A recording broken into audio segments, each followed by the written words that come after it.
국민TV 뉴스가 창간했습니다. 빠르고 정확한 뉴스, 국민TV 뉴스의 텍스트 버전을 여러분 앞에 내놓습니다. 국민TV 라디오의 각종 콘텐츠를 이제는 읽으실 수 있습니다. 뉴스.국민.tv, 국민TV 뉴스에서 세상의 모든 뉴스와 만나세요. 지난밤 한반도와 지구촌에서는 어떤 일이 있었을까요? 국제뉴스 전문 캐스터 황준호 기자를 만나봅니다. 황준호 기자. 예, 안녕하십니까. 네. 북한이 이산가족 실무 접촉을 받아들였죠? 예, 박근혜 대통령이 광복절 경축사에서 추석 계기 이산가족 상봉을 하자라고 제안하면서 정부가 지난 금요일에 실무 접촉을 북한에 제안했었는데요. 북한이 어제 긍정적인 답변을 해왔습니다. 추석 계기 이산가족 상봉은 물론이고 14선언 발표일에 즈음해서 화상상봉, 그러니까 남북 이산가족들끼리 텔레비전을 놓고 상봉하는 화상상봉도 갖자고 제안했고, 또 실무 접촉을 원래 남측이 제안했던 판문점이 아니라 금강산에서 하자고 수정 제안했습니다. 그렇지만 우리 정부는 그냥 판문점에서 하자라는 입장입니다. 네. 북한이 금강산 관광 재개회담도 하자고 한 거네요. 예, 23일 이번 주 금요일에 이산가족 실무 접촉을 갔는데 네. 북한은 그 바로 하루 전날 22일에 금강산 관광 재개를 위한 실무회담도 하자라고 제안했습니다. 그러니까 회담을 두 가지를 하자는 건데요. 네. 금강산 실무회담에서는 관광객 사건 재발 방지 문제, 또 관광객들의 신변 안전 문제, 재산 문제, 이런 남측의 관심사로 되는 문제들을 포괄적으로 해결할 수 있을 거다라고 북한이 말했는데, 금강산 관광을 다시 하자라는 강력한 의지의 표현이었습니다. 그렇지만 통일부 대변인은 이 금강산 관광 회담에 대해서만큼은 추후에 입장을 밝히겠다라고 답했습니다. 네. 회담 장소 신경전 이런 걸 보니까 박근혜 정부가 여전히 고자세네요. 예, 금강산이건 판문점이건 이 회담 장소라는 거는 지극히 기술적인 문제인데 박근혜 정부가 반드시 판문점 남측 지역에서 해야 된다라고 하는 거는 그런 데에서 북한한테 밀리면 안 된다고 생각하는 것 같습니다.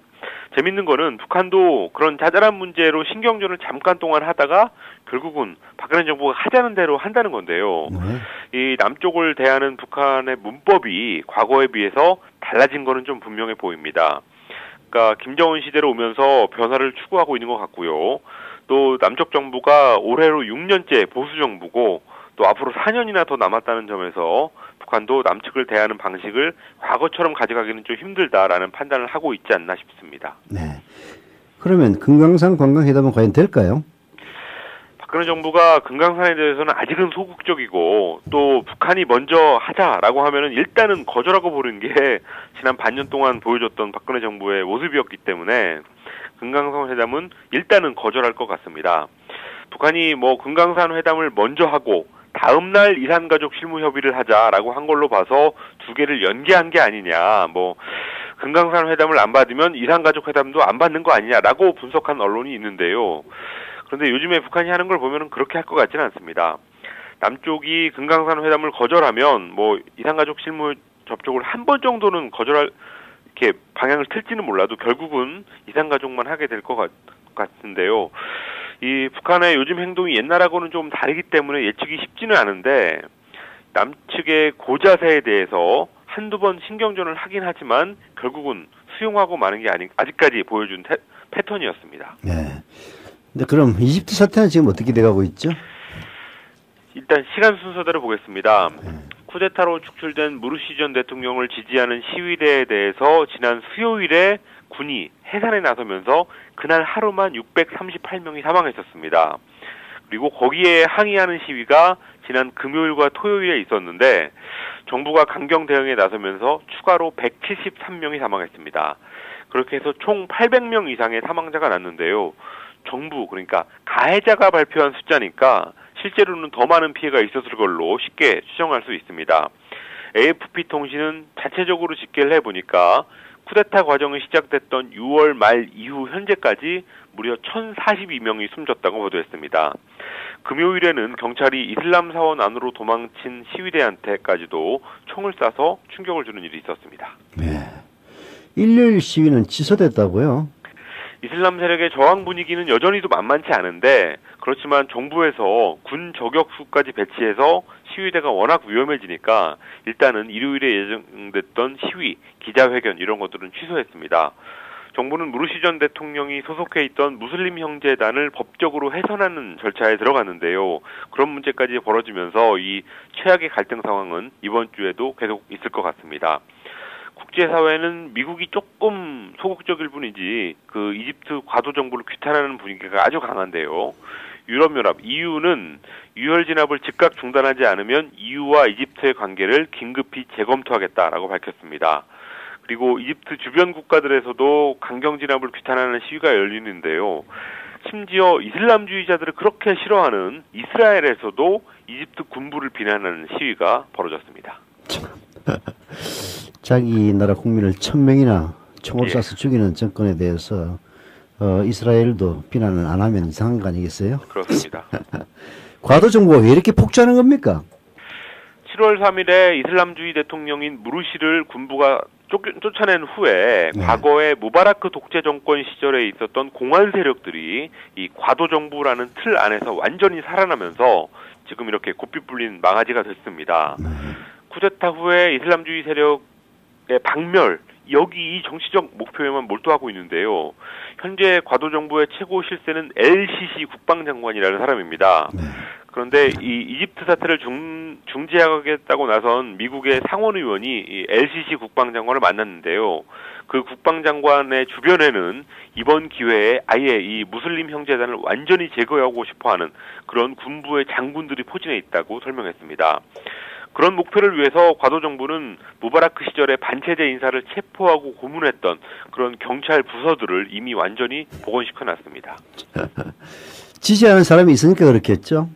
예, 아랍의 봄으로 무바라크 독재가 무너지고 또 작년에 이슬람주의 대통령이 들어섰는데 그 대통령이 기득권에 흔들리고 또 일은 또 제대로 못하면서 이슬람 사회가 극단적으로 분열이 됐습니다. 그러다 보니까 이슬람주의를 반대하는 강고한 지지층이 있고 그 사람들이 군부와 과도 정부의 폭주를 지지하고 있습니다. 이집트 국민들 중에는 무르시 지지 시위대를 극단주의자다 아니면 뭐 테러리스트다 이렇게 생각하는 사람들이 많은데요. 1000여 명의 국민들을 죽이는 정부의 행동까지 지지하는 것은 이 이슬람주의에 대한 증오를 가진 세력이 얼마나 강고한지 이런 것들을 보여주고 있습니다. 역시 종교 문제가 있네요. 예. 자, 구글에서는 정전이 있었다고요? 우리 시간으로 지난 토요일 아침에 구글 본사에서 전기가 5분간 나간 일이 있었는데요. 그 5분밖에 안 되는 시간 동안에 전 세계 인터넷 사용량이 무려 40%나 줄어든 걸로 나타났습니다. 구글의 기본 검색 서비스하고 뭐 유튜브, 지메일 이런 것들이 올스톱이 됐는데 구글이 인터넷에서 얼마나 많은 비중을 차지하는지를 잘 보여주는 사건이었습니다. 이렇게 구글의 의존도가 높으면 나중에 정말로 큰 사고가 나면 재앙에 가까운 일이 벌어질 수 있다라는 것을 경고한 의미도 이번 사건이 가지고 있었는데요.